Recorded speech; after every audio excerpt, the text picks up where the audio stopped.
em todo o território nacional. Ele é diretamente operação em cerca de 20 unidades e hoje vai compartilhar com a gente seus conhecimentos, sua trajetória, muita experiência sobre empreendedorismo e educação, o que avaliar em sua escolha. Recebam com uma salva de palmas, Ricardo. Obrigado. Eu já gostei porque a gente vai conseguir fazer num formato de bate-papo mesmo. Eu não tinha ideia de quantas pessoas que nós teríamos aqui presentes, se seria realmente uma palestra onde a gente não consegue interagir, mas não é o caso, né? Nós temos um público que é possível aqui de conversar, de interagir sobre o tema, e esse é o objetivo. Eu queria agradecer a oportunidade de falar sobre educação, sobre empreendedorismo. Eu acho que são temas muito relevantes e de completo alinhamento com a proposta do evento. E me sinto grato porque essa palestra também é um compartilhamento de uma carreira, de uma experiência própria que eu tive nessa trilha de empreendedorismo, né? A gente vai conversar um pouco sobre o que de fato eu vivencio há alguns anos e por conta disso eu acho que é uma experiência interessante de a gente dialogar a respeito, né? Então vamos lá, eu acho que a gente tem aqui dois principais cernes pensando no tema dessa palestra, que é empreendedorismo e educação. Então, primeiramente, abordando o aspecto do empreendedorismo, eu me tornei um empreendedor, e eu digo isso porque eu não acreditava que eu seria empreendedor desde a minha escolha por administração como formação. Quando eu escolhi ser administrador, eu me via trabalhando até me aposentar em grandes empresas, tinha o ideal de trabalhar em multinacionais, e atuei dessa forma durante muitos anos e gostava bastante disso. Então, o empreendedorismo não foi uma escolha, um ideal que eu concebi desde o início da minha atuação no mercado corporativo. E é por isso que, dentre as 3 divisões que eu entendo que podem motivar e iniciar a trilha do empreendedorismo, eu me classifico, me coloco na primeira delas, que eu acho que traz uma série de benefícios, que é aquele empreendedorismo por oportunidade. Então, eu já atuava no segmento educacional há cerca de 10 anos, já tinha atuado em diferentes frentes do segmento educacional, na oferta de cursos livres, na oferta de reforço escolar, e nesse último momento estava relacionado ao ensino superior, e aí surgiu uma oportunidade de eu empreender com a oferta de ensino superior na minha cidade. Então eu sou de Guarulhos, foi a primeira operação que eu encabecei, surgiu uma oportunidade de ser um investidor da Rede Ânima em Guarulhos, e daí eu entendi que havia uma série de benefícios, de pontos positivos em aproveitar essa oportunidade, porque eu já tinha muito conhecimento do segmento, do negócio, eu atuava até então como o executivo responsável pela abertura de polos EAD do Ânima em todo o território nacional, então acompanhava todo o plano de negócio para esse investimento, a inauguração da unidade, quais eram os primeiros retornos e expectativa em termos de captação de alunos e os desafios que vinham advindos disso. Porque existe um viés de que o grande trabalho, o grande desafio de um franqueado, de um gestor de uma unidade educacional é matricular. E na verdade não. O nosso serviço, ele possui um desafio muito maior relacionado ao pós-venda. Na verdade, quando nós vendemos um serviço educacional, essa venda ela acontece diariamente até a conclusão do curso do serviço por parte desse estudante. Então, no meu caso, que é ensino superior, eu tenho produtos a partir de 2 anos, até 5 anos, que são os cursos da escola de engenharia. Eu preciso conquistar esse consumidor todos os dias no decorrer de até 5 anos. Porque a minha oferta ela não é garantida no momento que o aluno se matricula. Existe todo o esforço por parte do segmento, da concorrência, em trazer estudantes por transferência. Então, se esse aluno não estiver satisfeito com a escolha que ele fez há 6 meses, há 1 ano atrás, ele vai mudar de instituição, conseguir um valor de mensalidade melhor e eu não vou conseguir ter a fidelização, a receita esperada por parte dessa venda que foi feita. Então, o desafio do pós-venda é muito maior, mas isso não é dito no momento que você está buscando uma franquia, que você está buscando investir. Porque toda área de expansão, toda rede franqueadora, ela tem metas para bater em termos de expansão. Ela tem que aumentar a sua rede. Então, naturalmente, esses desafios atrelados à operação do negócio não são destacados, não é colocada ênfase nesse ponto no momento que você está entrando no negócio. Então, a oportunidade que eu tive de investir no segmento já tinha o benefício de eu ter muito conhecimento a respeito da operação e da região que eu queria investir, que era a minha cidade que eu moro desde quando nasci. E isso, naturalmente, trouxe benefícios a partir da minha iniciativa empreendedora. Mas nem sempre a gente empreende por oportunidade, né? Uma outra alternativa que existe é o empreendedorismo por escolha de ser um empreendedor. Então, você ainda não tem a clareza de qual é o segmento que você quer investir, você não está tendo como pré-requisito o conhecimento ou a experiência profissional que você teve no decorrer da sua trajetória, mas você quer empreender. Então, estar presente num evento como esse é uma iniciativa relacionada a quem quer, quem escolhe empreender, mas ainda não tem a clareza de qual segmento vai adentrar. E um terceiro campo do empreendedorismo, que é o e muitas vezes nós nos encontramos nele, é o empreendedorismo por necessidade, que é aquela pessoa que atua bastante tempo no mercado de trabalho e de repente acontece de ser desligada, de sair da empresa e pela idade, pelo momento que está, acredita que não vai ter uma recolocação interessante, não vai conseguir manter o padrão de vida, tem um capital guardado e entende que é o momento então de partir para uma iniciativa empreendedora. Mas muitas vezes essa pessoa não tem tanto tempo. Ela precisa voltar a ter uma receita, ela precisa ganhar o retorno do projeto que ela escolheu. E por que esse terceiro campo do início da trilha de empreendedorismo é mais preocupante? Porque quando você tem essa necessidade de empreender e começar a ter um retorno mais rápido, você limita o seu tempo disponível para a obtenção de informações, que são fundamentais para qualquer iniciativa empreendedora que você vá adotar. Essas informações, elas precisam ser captadas de diferentes fontes. Então, eu quero abrir uma franquia, o franqueador não pode ser a minha única fonte de informação. Porque, mais uma vez, é óbvio que todo franqueador quer vender a franquia dele para você, frente a toda uma concorrência que existe, de outras franquias do mesmo segmento, com produtos parecidos. Então, por que eu vou escolher a dele? Ele vai destacar as vantagens, os atributos, mas os desafios relacionados àquela operação não vão ser enfocados no momento que você estiver na apresentação, obtendo um toque e assim por diante. Então, você precisa conversar com a rede de franqueados, né? Ter algum conhecimento dessas pessoas ou buscar essas pessoas. Naturalmente, não podem ser somente os franqueados indicados pelo franqueador, porque ele vai sempre indicar os best performances, né? Aqueles franqueados que têm o melhor desempenho.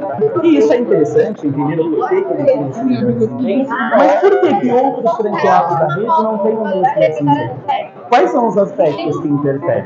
Todo segmento, ele vai ter praças que vão ter uma maior aderência àquela marca ou ao serviço que é ofertado, né?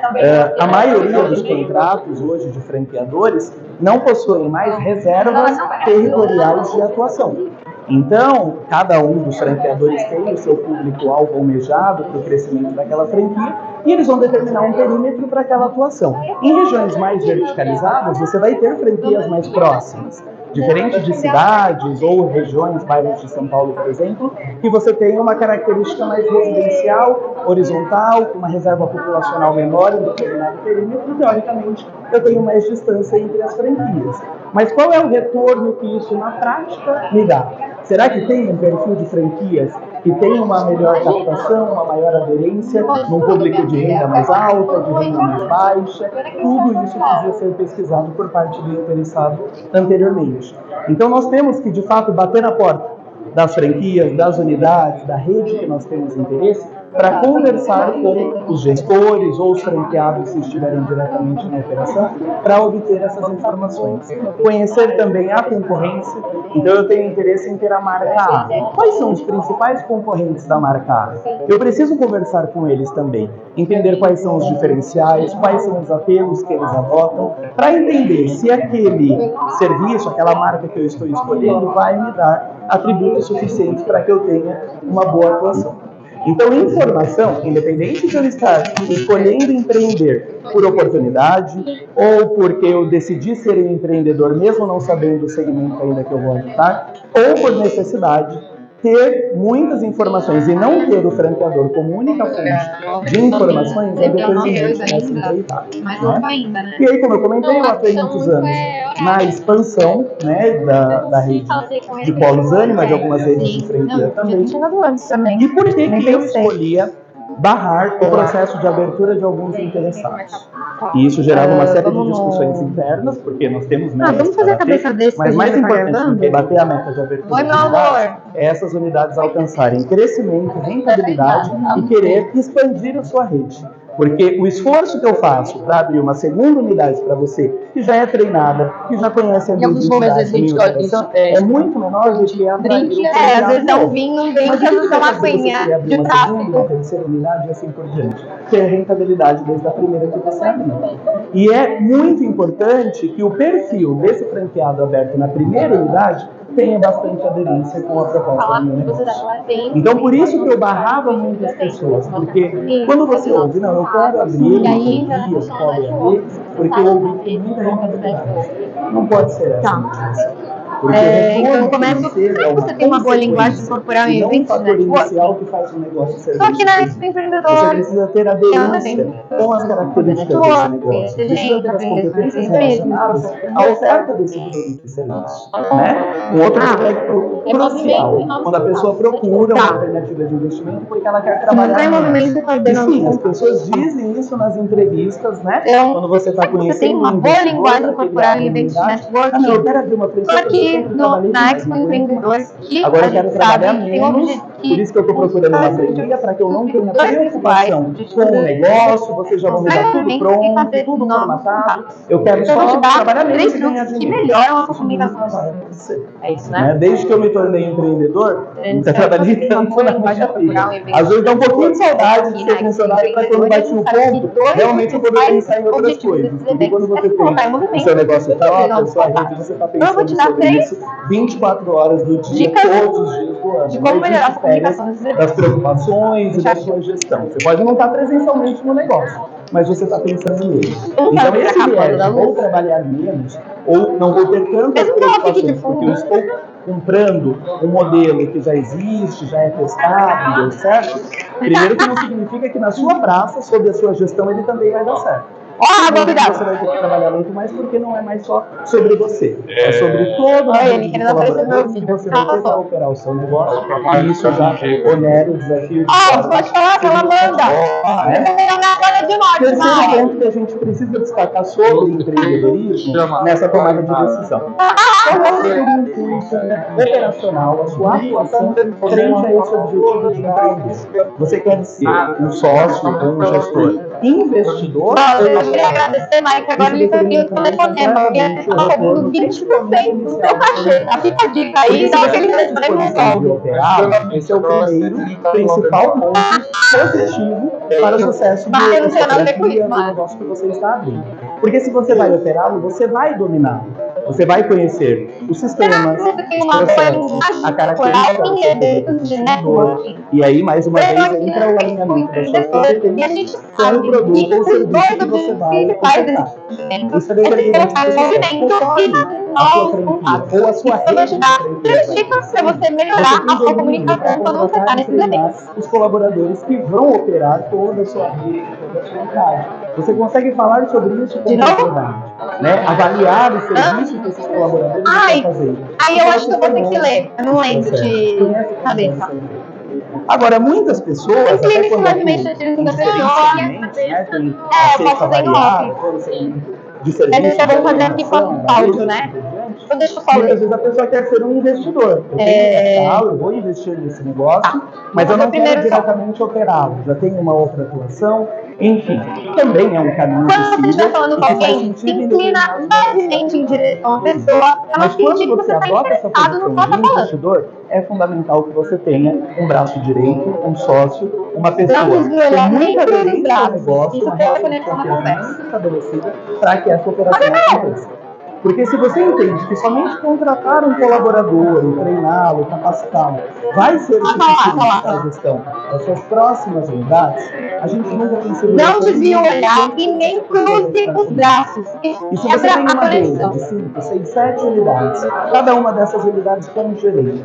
Vamos criar a situação de um mês, 3 ou 4 gerentes seus pedirem desligamento para outros desafios. Como que você sendo um Não desvia os olhos e conhecia nem da tudo. operação, Isso vai quebra a conseguir condição da manter a conversa. oferta dos seus serviços, o atendimento aos seus clientes, No sem essas pulo pessoas da de confiança usa a técnica do espelhamento, para essa função. que é imitar sutilmente alguns gestos da Então, essa é uma pessoa. preocupação Por exemplo, se você pegar uma água, você também vai dar uma água quando você precisa da água. depois de anos de operação, de forma saudável, ela se E o desestrutura em pulo questão de da semanas, a por técnica conta do da saída de espelhamento colaboradores de é confiança, você que eram imitar braços sutilmente direitos, alguns gestos da pessoa. Por exemplo, se ela for tomar uma água, você também aproveita para tomar ao mesmo tempo. algumas das suas unidades de uma rede porque ele não consegue mais. E aí tem só um finalzinho. E aí, você tá tudo bem no networking? Ser o operador do negócio que você está buscando, você precisa ter alguém de muita E confiança que aí, você você acredita. acha que manda bem na hora de fazer o Mude os networking? objetivos, o que ela deseja profissionalmente em algum momento, mas ela vai fazer uma transição com você. Ela vai te avisar Vamos com lá. antecedência, ela A vai Thay vai falou, preparar Tati um vai indo, profissional para indo. substituir Ela tá a falando com a Amanda. para que você não se veja da noite para o dia sem ter como operar o seu negócio, principalmente frente ao crescimento que todo mundo espera ter, né? Deseja ter a partir da aquisição da primeira franquia, da primeira unidade. Hoje, por exemplo, eu tenho a gestão de uma rede de cerca de 20 polos EAD, que estão distribuídos de São Paulo, Grande São Paulo, até o interior de São Paulo e Minas Gerais, em algumas unidades em Minas Gerais. Eu jamais conseguiria fazer essa gestão sozinho. Eu tenho uma sócia nessa gestão que mora no interior, então ela tem uma proximidade maior com essas unidades. Ela se mudou para o interior justamente para ter essa proximidade. Ela morava em São Paulo, mas hoje não é possível de unidades de Jundiaí. Aí eu também, Nós você tem temos que um braço localizar. direito que atua conosco há muito tempo, que está à frente da operação em Minas Gerais. Uma pessoa que realmente criou uma relação de confiança conosco. Mas sim, pode ser que essa pessoa nos avise sem muita antecedência de que não vai continuar conosco. E daí nós já temos o plano B. Se for em São Paulo, que a gente pode, durante determinado tempo, direcionar para Minas Gerais, para abrir a operação, até capacitar uma pessoa nova. Então, esse plano de contingência, essa gestão de risco, ela precisa estar estabelecida. Se da noite para o dia eu perder algumas pessoas, o que eu vou fazer para que isso não gere um impacto para o meu cliente, para o meu consumidor e ao próximo segmento? Então, eu acho que esses são os principais pontos relacionados ao empreendedorismo, que seja no segmento de educação ou em qualquer outro segmento, a atenção devida tem que ser dada. Né? O que está me motivando a empreender? O que eu estou trazendo para o início dessa empreitada? Eu já tenho conhecimento, tenho experiência, tenho identificação com o negócio que eu estou agindo ou não, estou pensando no zero. Vai ter que estudar muito, vai ter que mergulhar nos manuais, vai ter que conversar com muita gente no segmento para ter essa propriedade e poder transferir isso com uma ideologia, uma proposta. Mas agora, entrando no segundo cerne, que é muito importante no nosso tema, vamos falar do segmento educacional. Como eu comentei inicialmente, o segmento educacional ele tem a característica de não ser um produto, um serviço que você não tem consumo instantâneo, imediato. Então eu posso conversar e encantar meu aluno e ele sair convicto de que é o melhor conteúdo e no dia seguinte ele recebe uma mensagem que oferece um preço menor. Sim, o segmento educacional tem diversos preços. Tem a gama de preços como determinados a uma divulgação, uma publicidade angariando por um preço menor. O que vai fazer ele escolher ficar por dentro sabendo que não está pagando o menor valor que ele poderia oferecer? Então nós, dentro do ânimo, ainda do Morumbi, a São Júlio, nós buscamos ancorar o nosso serviço de qualidade a pessoa entender que o diploma que ela vai ter conosco é um diploma que a posiciona de forma diferenciada no mercado. E que, portanto, ele não pode ser mais barato. Porque se o meu apelo é preço, eu nunca consigo apelar o mesmo nível de qualidade que eu mostrar para o final. Eu digo para todos os estudantes de literatura, o motivo do cliente de você a sua mensalidade é o seguinte: a diferença é que no momento que você está fazendo a matrícula, você ainda não enxerga. Mas no decorrer da sua trajetória de estudos, que vai ser de no mínimo 2 anos, você vai perceber o porquê que a nossa oferta não é a mesma. Porque toda a qualidade pela tecnologia de uma plataforma, pela conhecimento pessoal, não exigir que você procure a equipe de ciência para atendimento remoto, né? A gente trabalha com oferta de curso à distância. Então, a maioria das vezes oferece somente atendimento remoto por através da plataforma, chatbot, assim por diante. Nós oferecemos atendimento presencial no polo, tanto quando você tem as áreas clínicas. Então, se eu faço curso de engenharia de distância, eu tenho um engenheiro disponível para fazer sobre o meu curso. Se eu faço pedagogia, eu tenho uma pedagogia, e assim por diante. Então, são diferenciais que no momento que você está fazendo a matrícula, você ainda não tem uma definição do valor disso, mas no decorrer da trajetória, sim. Quando nós falamos de serviço, eu também tenho que ter a preocupação de tangibilizar o que eu estou oferecendo. Porque é fácil comunicar, né? Para mim, tudo isso é muito concreto. Mas para uma pessoa que está procurando esse serviço, que nunca estudou esse ela não consegue materializar o que eu estou apresentando. Então, como que eu consigo fazer isso? Preparar vídeos, por exemplo, nós temos vídeos apresentativos de todas as nossas unidades. Então, eu estou fazendo uma atendimento e uma matrícula remota. Nós temos alunos que moram no exterior e estudam conosco. Como é que ele vai encontrar, né? O tipo de atendimento disponível para ele? Então, tem vídeos que mostram cada uma das unidades que nós estamos trabalhando, o atendimento remoto, para que ele, no momento da matrícula, já entenda isso. Boa! Assim eu tangibilizo, eu não estou só dizendo para ele que aquilo vai existir, eu estou mostrando A gente vai fazer cada item de uma vez, bem que a gente fez o outro, memoriza se ele tiver materializar, fazer com que o meu candidato, o meu potencial cliente visualize exatamente o que vai ter escolhido a minha marca como a que ele vai escolher. Isso tudo relacionado a um de 4 pilares importantes que uma porta, né? que seria esse primeiro pilar da divulgação, como que eu capto novos clientes. O primeiro desafio, aumentar a minha base de alunos. Então eu preciso materializar a minha oferta e trazer os meus atributos para que eu não faça escolha por mim por preço. Porque preço sempre vai existir uma oferta mais barata no vizinho mais caro. Ele tem que querer estudar comigo por outros fatores. Depois que eu atendo ele por esse pilar de divulgação e ele se torna meu aluno, entram os outros 3 pilares importantes. O primeiro deles é a comunicação, que precisa ser constante com o meu aluno, com o meu cliente, até o término do curso. Então ele tem que se sentir atendido, bem atendido, quando ele for no momento da venda, porque todo mundo brinca, né? Na hora de vender é as mil maravilhas. Depois não passa para você. Depois ele tem que ter a mesma percepção de que o valor dele como cliente, como consumidor, é o mesmo que ele tinha quando ele estava escolhendo ainda onde ele ia estudar. E isso a gente só consegue fazer com independente.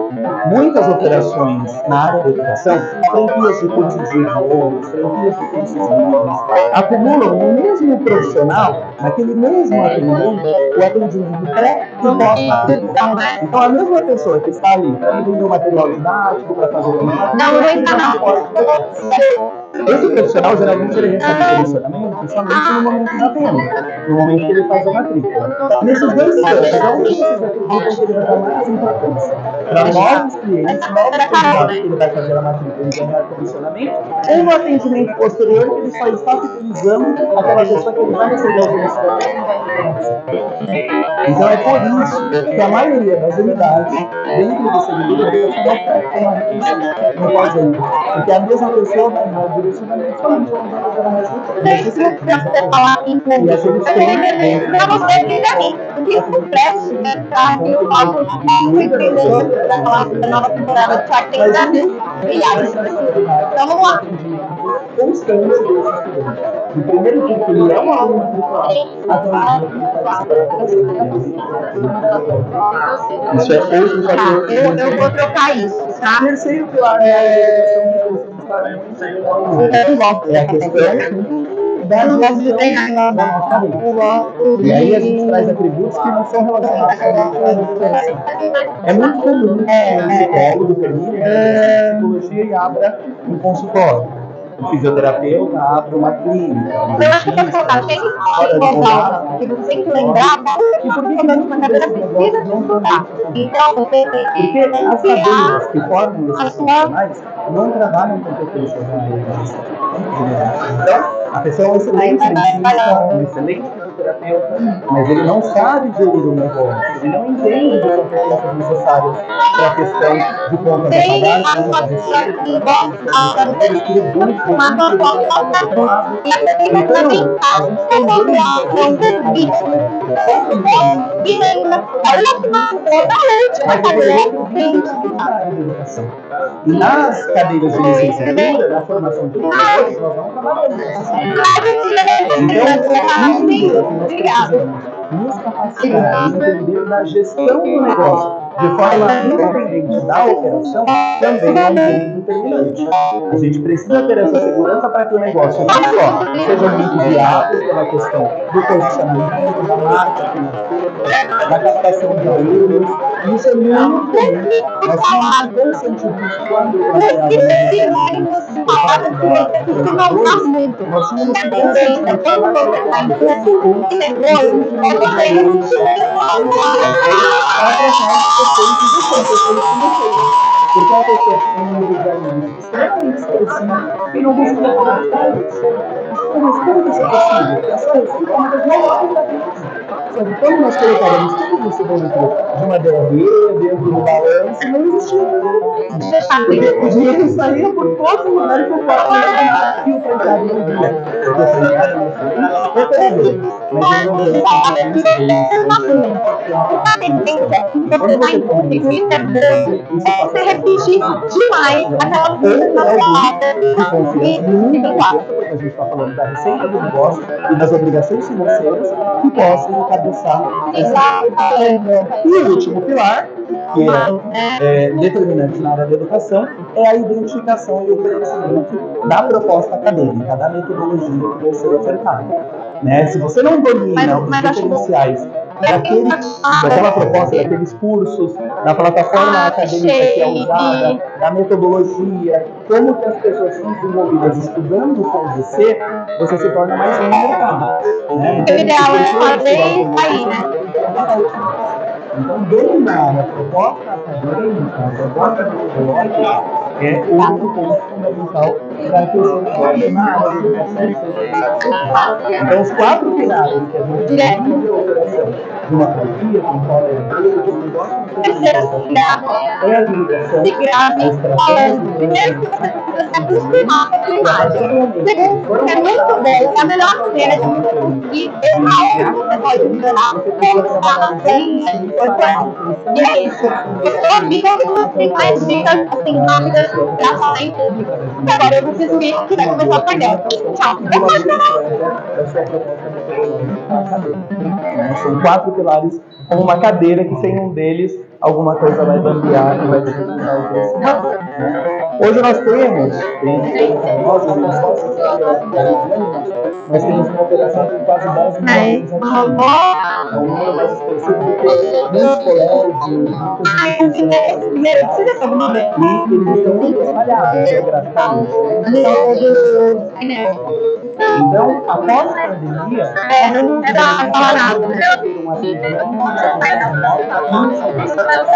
a sociedade se tornou muito mais aderente a essas ferramentas e nós temos que usar isso a favor. Então, quanto mais o seu negócio exigir a presencialidade, mais risco porque é fundamental que você consiga ter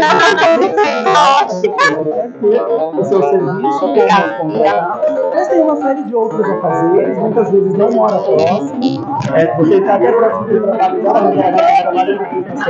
então, usar as ferramentas tecnológicas, os recursos para atendimentos remotos é determinante. Hoje eu arrisco dizer que 95% das nossas matrículas feitas são através de canais remotos. Então nós temos os polos EAD, porque isso é uma regulamentação, é outro risco de quem atua na educação frente a ensino regular, ensino fundamental, médio e superior, é que nós somos regulamentados por uma instituição superior, que é o Ministério da Educação, e se hoje ele estabelece um decreto que precisa mudar completamente a oferta, nós temos que muito rapidamente se ajustar a isso. Então não é somente a decisão de um franqueador, né? Se eu tenho uma unidade do Boticário, é o Boticário que decide como que vai ser a operação. Agora, quando nós estamos dentro de um órgão regulamentador, então tem que ter essa gestão de risco, mais uma vez, um plano de contingência, uma reserva financeira preparada para uma mudança, como nós tivemos recentemente. Até o ano passado, nós tínhamos a oferta de cursos de saúde no modelo 100% online. Em dezembro, entrou um decreto que obriga que os cursos de saúde tenham pelo menos 30% de presencialidade. Então, para aquelas unidades que não estão próximas de um campus, no intervalo de no máximo 20 quilômetros, que podem fazer uso dos laboratórios, dos espaços dos campus para a oferta, você precisa fazer esse investimento próprio para conseguir manter o atendimento desses alunos. Então, é importante ter atenção a esses riscos para que você não seja pego de surpresa, já que o segmento educacional tem essa regulamentação. A gente tinha mais milhares de coisas para falar aqui, são só 30 minutos. Nós estamos presentes aqui no evento com o estande da IMDB, eu estarei aqui hoje o dia todo. Vai ser um prazer recebê-los lá, gostaria muito que vocês visitassem, nós temos algumas condições especiais, inclusive, para o evento, e aí a gente consegue aprofundar mais os assuntos, tá bom? Muito obrigado. Claro, eu achei que você tinha que sair correndo já.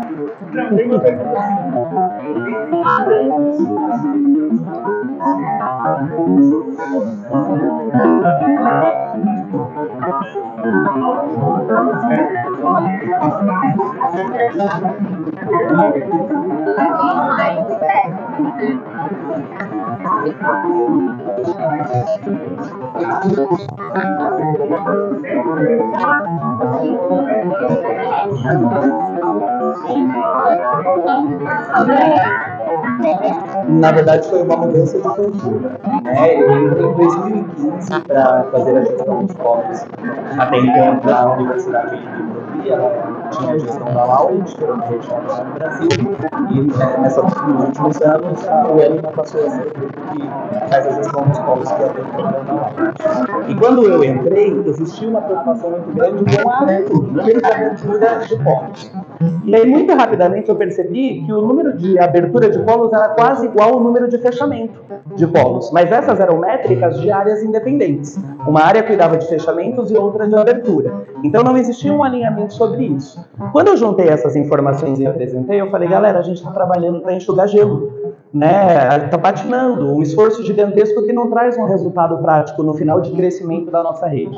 Então, vamos criar uma remuneração variável para as áreas de abertura de polos que esteja atrelada ao desempenho desses polos. Se eles crescerem de forma saudável em número de alunos, eu vou ter um diferencial, um gatilho de remuneração. Se esses polos fecharem, esse gatilho deixa de existir. Porque daí o meu vendedor, o meu consultor de abertura de polos passa a se preocupar com o desempenho da rede. Se essas métricas são independentes, da mesma forma que na unidade eu vou ter um colaborador que só se preocupa em vender, eu também vou ter uma pessoa só preocupada em abrir. Obrigado mais uma vez, Thomas. Obrigado. Prazer também.